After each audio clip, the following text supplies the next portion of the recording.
말씀입니다. 같이 읽겠습니다. 하나님이 아브라함에게 약속하신 때가 가까우매 이스라엘 백성이 애굽에서 번성하여 많아졌더니 요셉을 알지 못하는 새 임금이 애굽 왕위에 오르매 그가 우리 족속에게 괴계를 써서 조상들을 괴롭게 하여 그 어린 아이들을 내어버려 살지 못하게 하려 할세. 그때 모세가 낳는데 하나님 보시기에 아름다운지라. 그 부친의 집에서 석 달을 기르더니 어리운 후에 바로의 딸이 가져다가 자기 아들로 기르매 모세가 애굽 사람의 학수를 다 배워 그 말과 행사가 능하더라.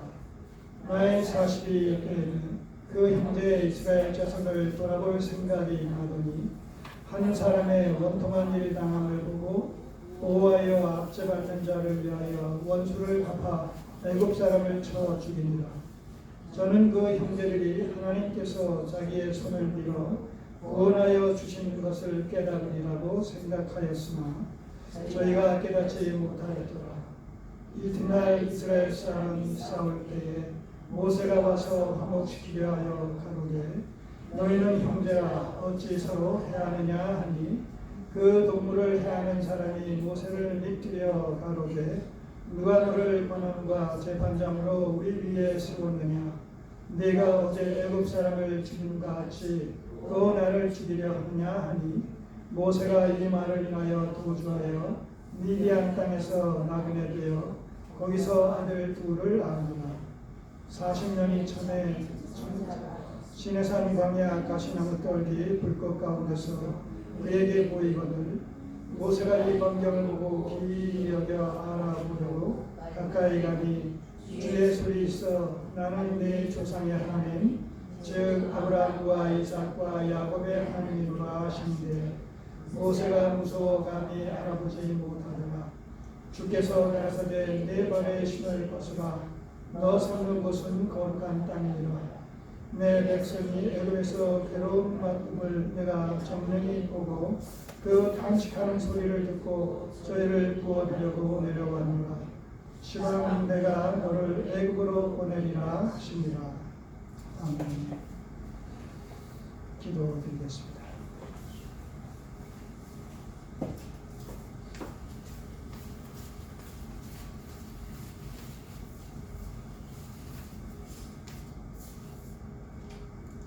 출애굽의 때를 맞춰서 아버지 하나님께서 모세의 출생을 간섭하시고 그의 양육과 훈련과 소명을 주장하셔서 마침내 아브라함 언약의 근거에서 이스라엘 백성들을 출애굽시킴으로 구원의 역사를 이루시는 것을 봅니다. 모세의 실체로 오신 우리 주님께서 십자가의 구속사역을 통해 하나님의 백성들을 세상 가운데서 부르시며 구원에 이르게 하심을 모세의 생애를 통해서 예표적으로 봅니다. 아버지 하나님, 이 크신 은혜를 입은 우리가 이제 우리의 남은 생애를 하나님 앞에서 어떻게 선용할 것인지 다시 한번 오늘 말씀을 통해서 우리를 돌아보는 그리고 하나님 앞에서 우리의 마음을 새롭게 다짐하는 은혜의 시간들이 되게 하옵소서. 예수님의 이름으로 기도드립니다. 아멘. 모세와 같은 선지자. 오늘 17절에서 43절까지를 본문으로 해서 살펴보게 되는데, 보려고 하는데, 그 말씀에 근거해서 오늘 설교 제목을 모세와 같은 선지자라고 잡아보았습니다.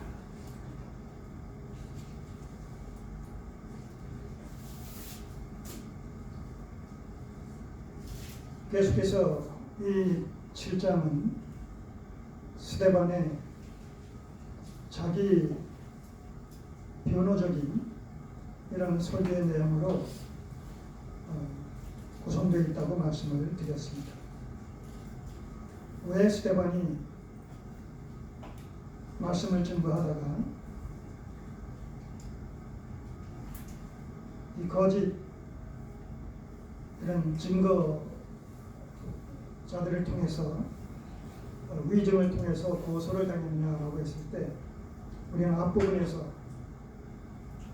그의 설교가 그의 강론이 모세와 하나님을 모독했다.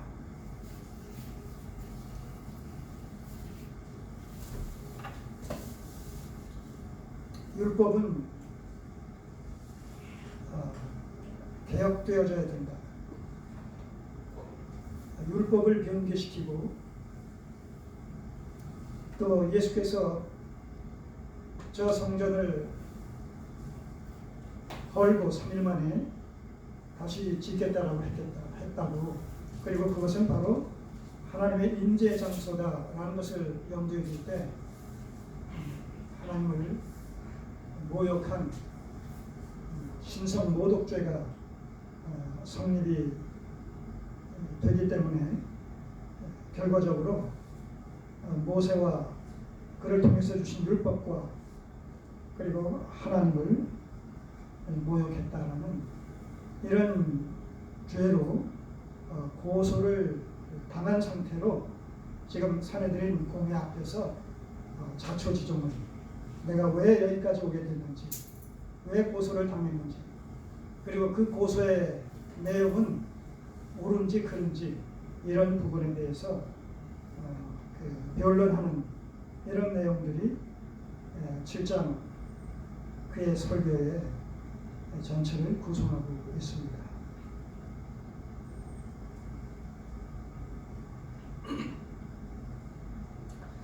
지난번에는 그 16절까지의 내용을 통해서 특별히 아브라함과 맺어주신 아브라함 언약의 근거에서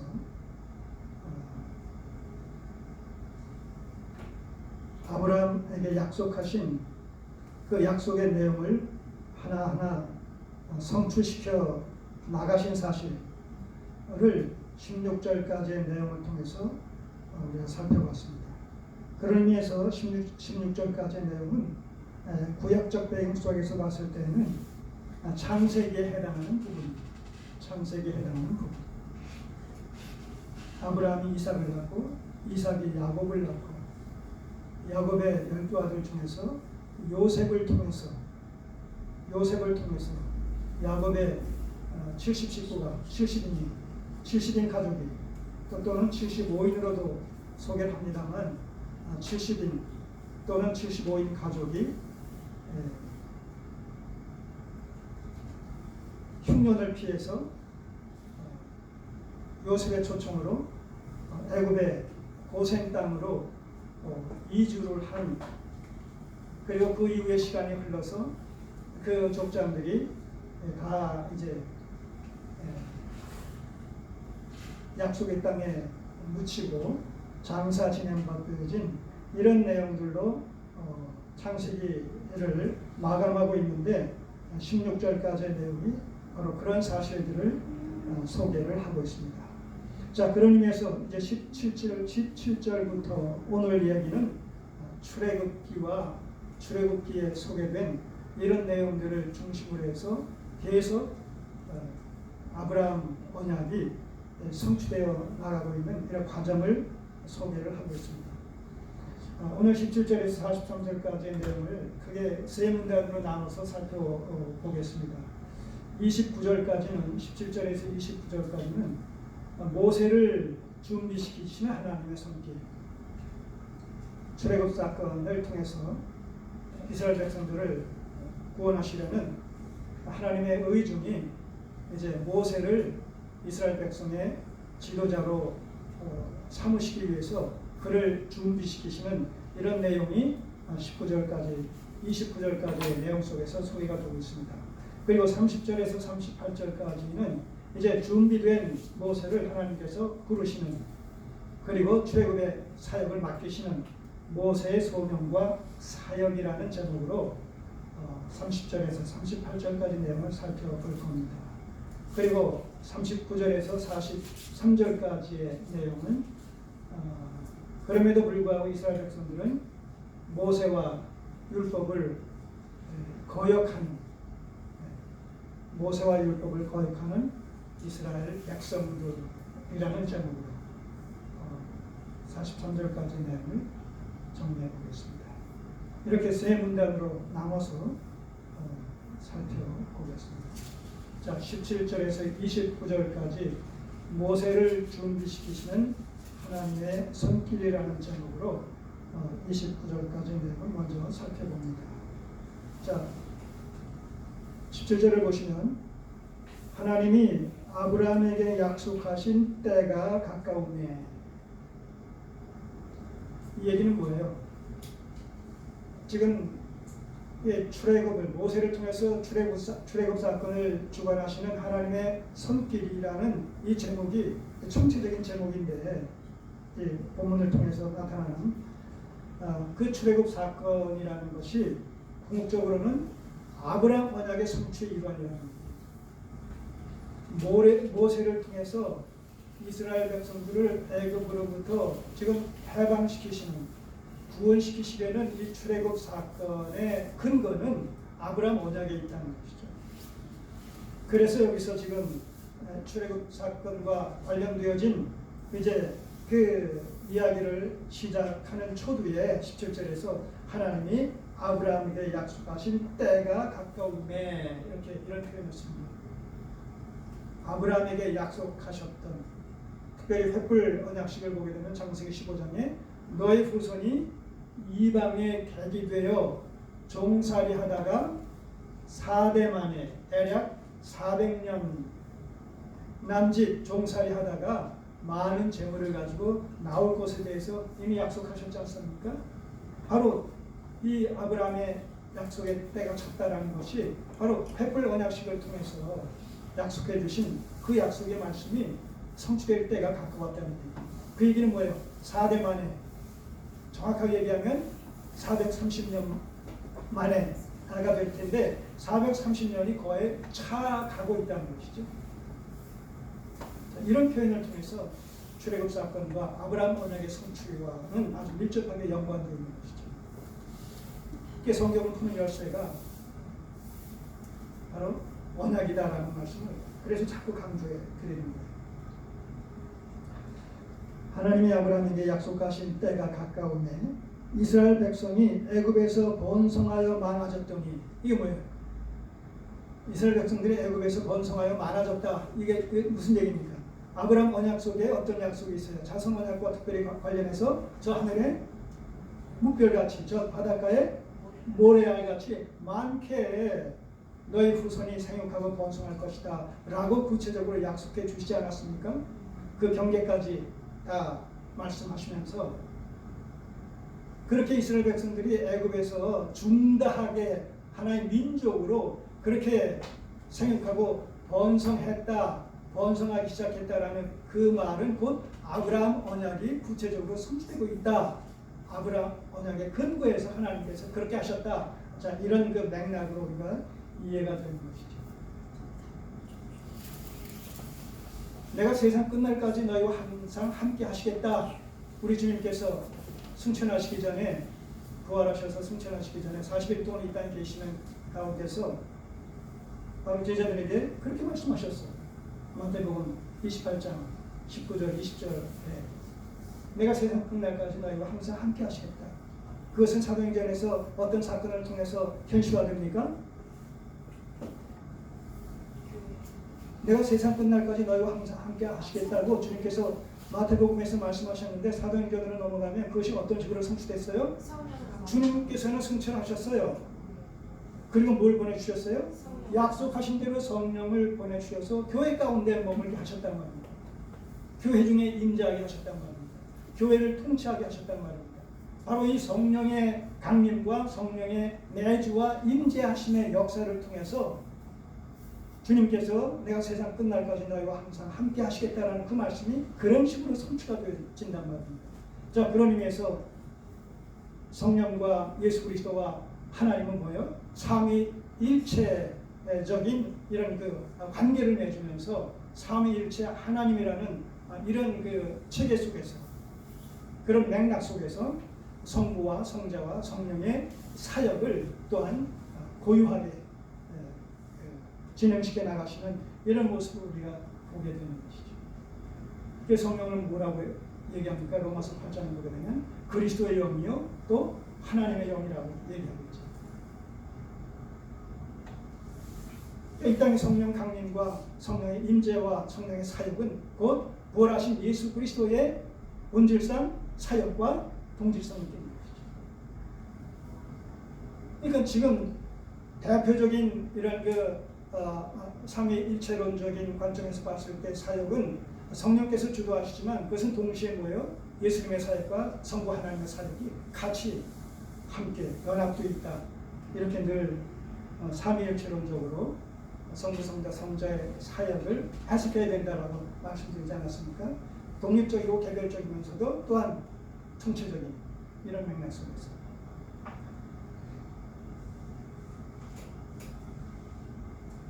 그래서 이스라엘 백성이 애굽에서 번성하여 많아졌더니 18절에 요셉을 알지 못하는 새 임금이 애굽 왕위에 오르매, 이게 출애굽기 1장에 좀 더 디테일하게 소개되어 있지 않아요? 예. 다른 왕조가 들어선 거예요.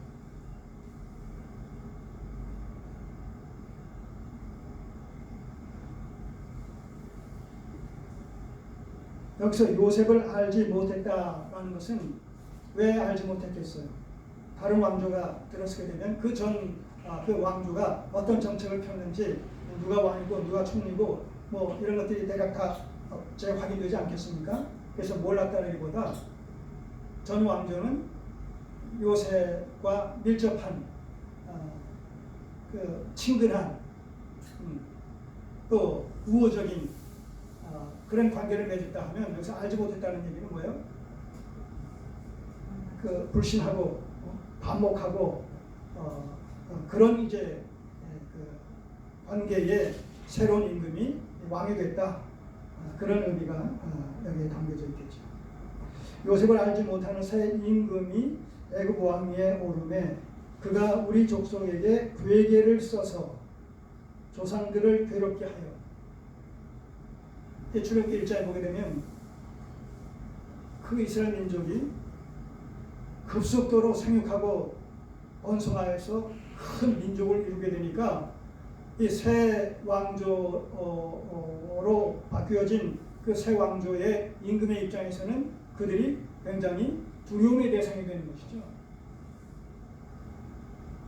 그 이스라엘 민족이 다른 나라와 연합되어져서 애굽을 공격할 수도 있는 이런 정치 군사적인 어떤 위협을 느끼게 된단 말입니다. 그래서 어떤 정책을 써요? 아주 강압 정책을 쓰죠. 그래서 그들을 성을 건축하는 일에 하나의 그 노예로 강제 노역을 시키죠.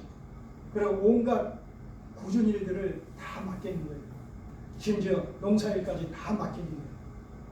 자, 그렇게 함으로 말미암아 생육하고 번성하는 그 일이, 그 상황이 중단될 수 있도록, 중단되도록.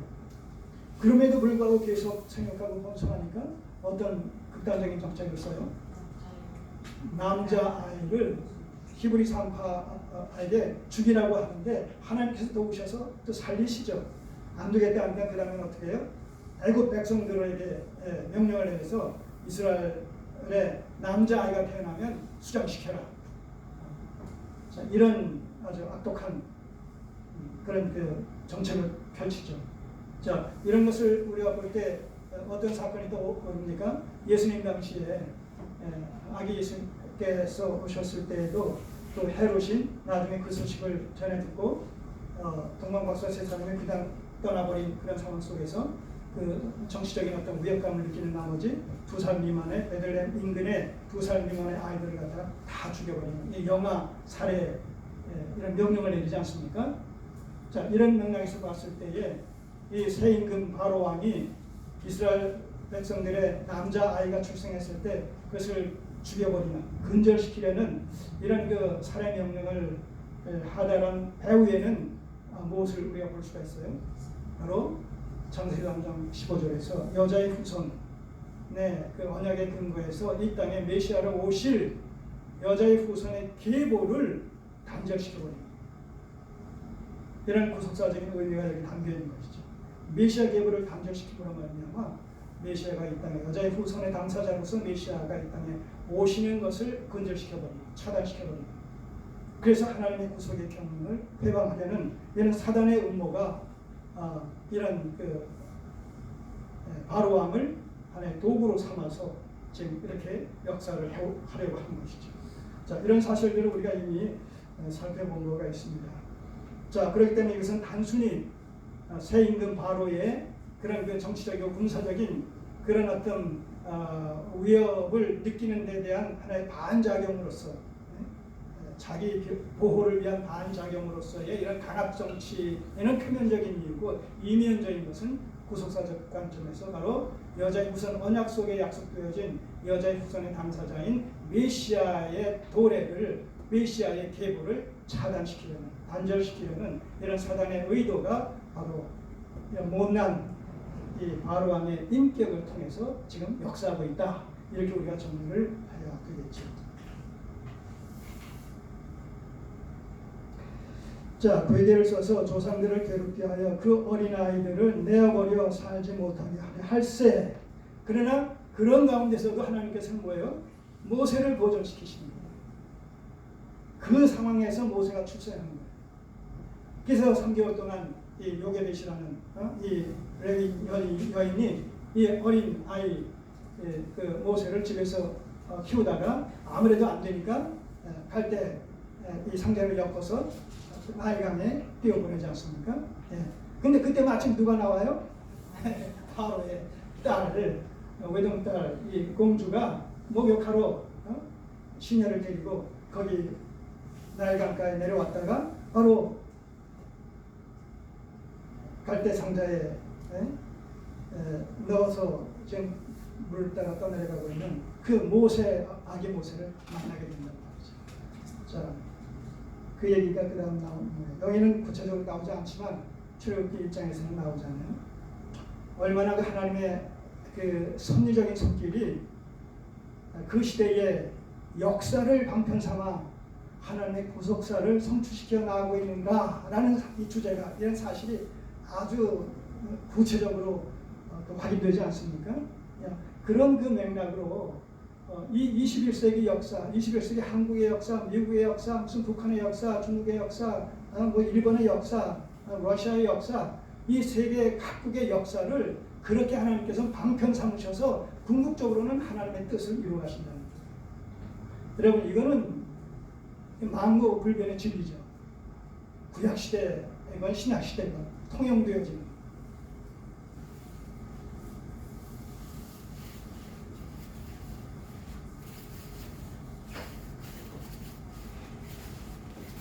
이게 말 그대로 히스토리라는 이 역사는 하나님의 이야기다.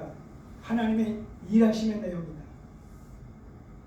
결국 이 역사는 하나님의 기뻐하시는 뜻대로, 그리고 하나님께서 목적하시고 목표하신 대로 그렇게 흘러가는 거예요. 과정이 어떻든지 간에 그 결과는, 그 결국은 하나님의 뜻대로 귀결된다는 거죠. 자, 그렇기 때문에 그 시대의 영웅 후골들, 이 시대에는 뭐 대통령이라고 할 수도 있고 뭐 주석이라고 할 수도 있고 누구든지 간에 바로 다 뭐예요? 하나님의 뜻을 이루어 가시는 일에 도구로 사용되어질 뿐이다. 그러니까 우리는 이 방편적인 세속사에 관심을 기울이기보다는, 목숨을 걸기보다는 그 방편적인 세속사를 도구 삼아 하나님의 궁극적인 구속사를 성취시켜 나가시는 구속사적인 관점에 우리의 모든 관심을 집중시켜야 된다는 것이죠. 그래서 구속사적 계시관, 구속사적 역사관, 구속사적 인생관을 정립해야 됩니다.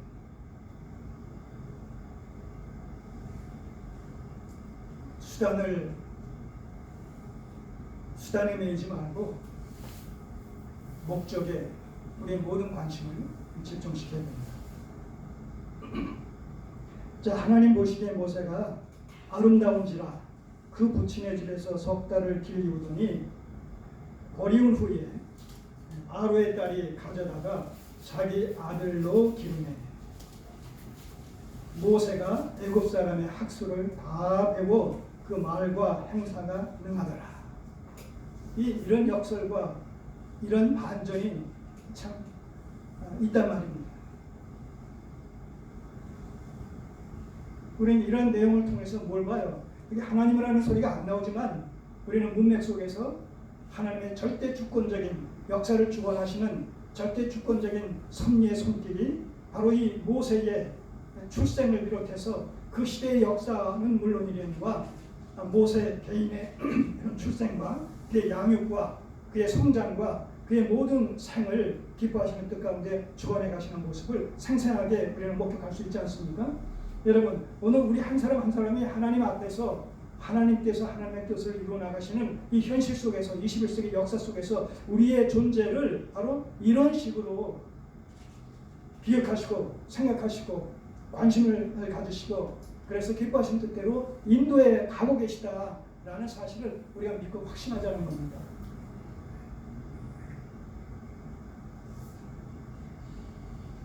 살아계신 하나님, 역사의 주관자가 되신 하나님, 그 하나님의 장중에 우리 성도들 개개인의 삶이 지금 사로잡힌 바 되어 있다는 것.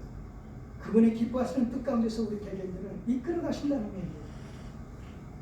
우리가 하나님 앞에 어떤 존재들입니까? 아들의 피값으로 사신바 되어진 존재들이란 말입니다.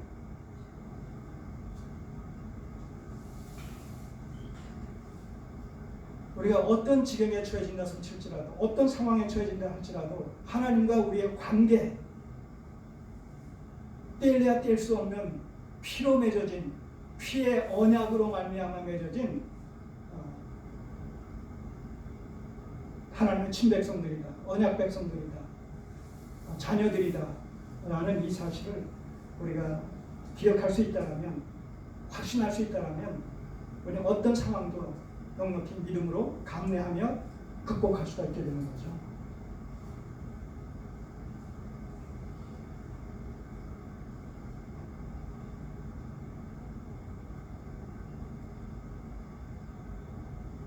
바로의 궁에서 아주 안전하게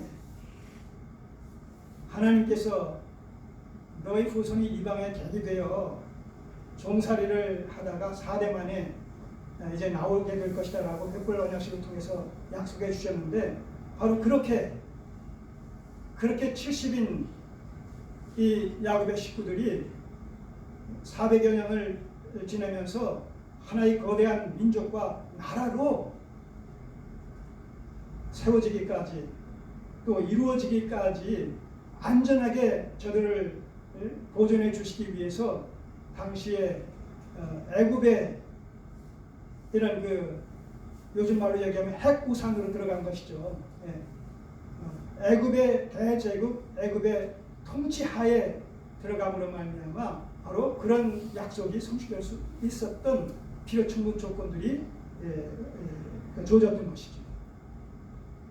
경제적으로, 정치적으로, 군사적으로 장기간 동안 안정이 보장되어질 수밖에 없는 그런 상황 속에서만 그 약속은 성취될 수 있는데 그러기 위해서는 당시의 대제국인 애굽의 보호가 절대적으로 필요했던 것이죠. 그래서 가나안 땅에서 애굽으로 이끌어 오셔서 고센 땅에서 비록 종살이를 하는 그런 쓰라린 그런 삶을 경험할 수밖에 없었던 그런 날들이 고난의 날들이 있었을지라도 궁극적으로 뭐예요? 하나님의 뜻이 그렇게 이루어졌다는 것이죠.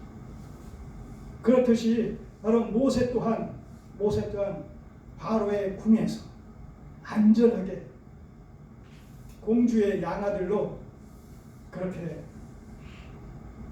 애굽의 모든 최고의 학문을 모두 섭렵함으로 말미암아. 이런 것들이 뭐예요? 이제 앞으로 이스라엘 백성들을 이끌 지도자로서의 필요 충분 조건들을 이렇게 훈련시키시고 대비시키시고 준비시키신 것이죠. 오늘 우리는 우리가 현실적으로 경험하는 크고 작은 일들이 어떤 이유 때문인지 우리는 몰라요. 알 수 없어요. 시간이 가야만 알아요. 그러나 그런 현실적인 여러 가지 상황과 여건을 조성해 가시면서 하나님은 하나님의 기뻐하시는 뜻 가운데서 바로 우리를 도구 삼아 하나님의 뜻을 전개시켜 나가시고 계십니다. 요셉이 그러지 않았어요. 형들의 어떤 미움을 사서 그렇게 팔려 갔지만 그러나 나중에 요셉은 뭐예요? 하나님께서 이 흉년이 이 7년 흉년 이때에 우리의 생명을 보존하시기 위해서 나를 앞서 형님들보다 앞서 먼저 그렇게 보내셨던 것이 아닙니까? 그러니까 내가 지금 애굽의 총리가 됐다고 해가지고 과거를 생각하면서 두려워 떨지 마십시오. 오히려 내가 그렇게 됐기 때문에 오늘 우리의 생명이 보존되어진 것이 아니겠습니까? 그리고 하나님의 약속의 말씀이 이런 식으로 성취되는 것이 아니겠습니까? 자, 이 구속사적인 관점에서 신본주의의 신앙적 관점에서 자신들의 생애를 자신들의 그 상황을 해석하고 적용시켜 나가는 이런 그 구속사적인 계시 안목을 우리가 요셉을 통해서 배우지 않습니까?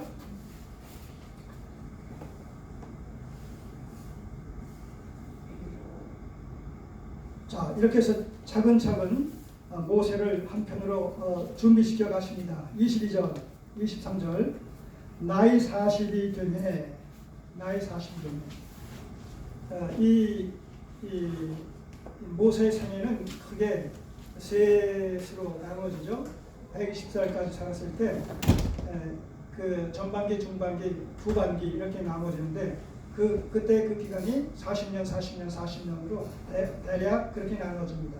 그래서 출생해서 애굽에서의 그 양육을 40세까지 양육을 받는 기간, 그리고 그 이후에 미디안 광야에서 40년 동안 또 하나님의 훈련을 직접 받는 기간, 그래서 80세에 결과적으로 부르심을 받아서 출애굽 사건을 이끌면서 120세까지 살면서 생애를 마감하는 그런 내용들을 우리가 신명기서에서 보지 않습니까? 자, 그런 의미에서 이제 여기 나이 40이 되매 그 형제 이스라엘 자손을 돌아볼 생각이 나더니 40이 됐을 때, 자, 이 어린아이 모세가 바로 공주의 양아들로 들어갔을 때에 멀찌감치 그 상황을 지켜보던 이 모세의 누이가 미리암 이 누이가 쫓아가서 그 아이를 그런 길을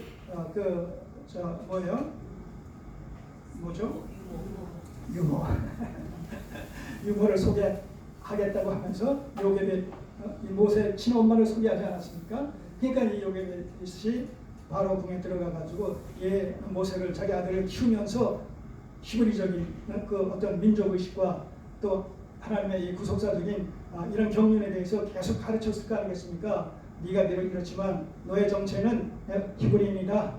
그리고 저 지금 고통당하는 자들을 언젠가는 구원해야 된다, 구속해야 된다, 이런 걸 계속 가르쳤을 거란 말입니다. 자, 그러면서 이제 자라는 것이죠. 그러면서 자, 그래서 나이 40이 됐을 때 그 형제 이스라엘 자손을 돌아볼 생각이 나더니 이게 자의식이 발동되는 거예요. 이제 내가 이만큼 됐으니까 이제는 내가 뭔가 내 민족을 위해서 압박받는 우리 민족을 위해서 내가 뭔가 이 지도자로서의 어떤 소명을 감당해야 되지 않겠는가라는 생각을 갖게 됐다는 거예요. 근데 문제는 뭐예요? 이것이 자의식이란 말입니다. 그게 하나님의 주신 생각이라기보다 자기 안에서 생각나는 거예요. 자기 생각. 자, 그 결과를 우리가 그 결과를 보면서 이제 그러면서 유추할 수가 있는 것이죠. 자, 돌아볼 생각이 나더니 자의식이 발동이 돼가지고 돌아보더니 한 사람이 원통한 일을 당함을 보고 보호하여 압제받는 자를 위하여 원수를 갚아 애굽 사람은 쳐 죽이니라. 그 감독하는 이 애굽인에 의해서 자기 동족인 그 이스라엘 백성이 자 노예처럼 그런 고통을 당하는 그 어떤 현상, 어떤 사건을 목도하게 됐어요. 목격하게 됐어요. 거기서 이제 거룩한 이런 그 분노가 일어남에 이것을 억제하지 못하고 주체하지 못하고 달려가서 그 애굽 감독관을 죽여버립니다. 동포애를 발휘한 것이죠. 자기 입장에서는. 예. 자 그렇게 해서 원수를 갚아 애굽 사람을 쳐 죽이니라. 자 그러면서 어떤 생각을 가지고 그런 행동을 했느냐라고 했을 때 25절에 보면 저는 그 형제들이 하나님께서 자기의 손을 빌어 구원하여 주시는 것을 깨달으리라고 생각하였으나 그랬더니 자의식이라는 거예요. 자기가 그렇게 하면 그 동족을 위해서 그 괴롭게 하는 그 애굽인을 쳐 죽였다라고 하게 되면 그 동족들이 이제 하나님께서 나를 보내셔서 자기들을 구원하신 것으로 그렇게 여길 줄 알았다는 겁니다.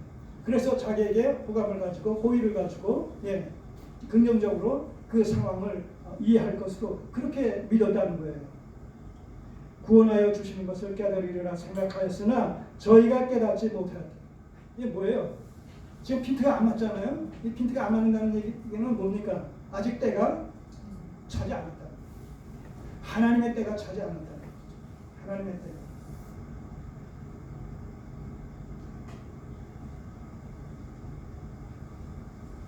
언제나 이 소명에는 주관적인 소명과 객관적인 소명이라는 말씀을 드렸었어요.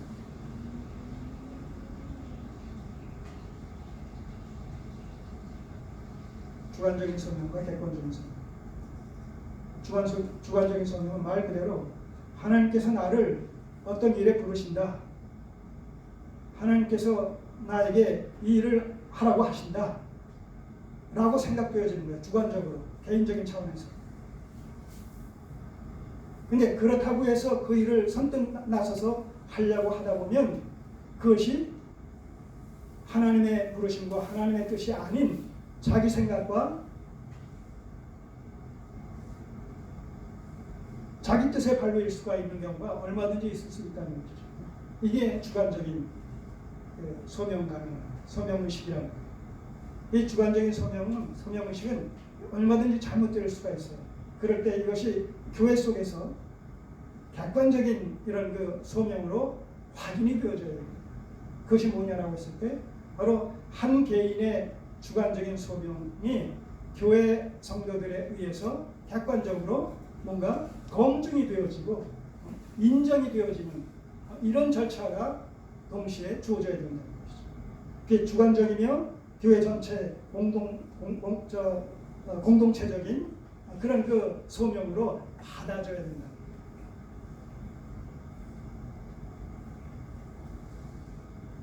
사실 우리나라 교회 현장에서 특별히 목회자가 되어진다는 이 부분에 있어서 이런 그 교회 속에서 주관적이고 객관적인 어떤 소명을 쫓아서 목회의 어떤 그 소명을 감당하는 사람들이 의외로 사실 많지 않죠.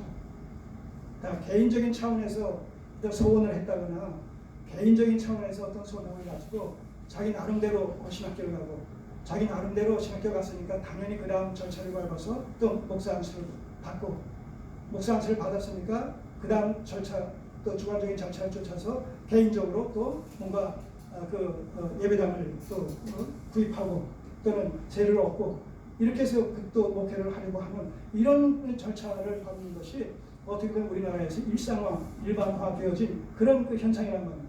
그게 아니라는 게 모든 게 교회를 중심으로 되어져요. 교회 중심.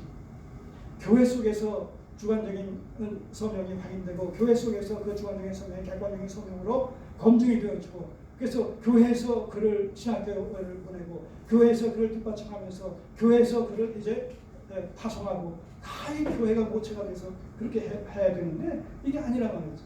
개인적인 목회자 개인적인 차원에서 그 모든 일들이 일어나다 보니까 뭐 수많은 어려움들, 부작용들이 나타나는 것이죠.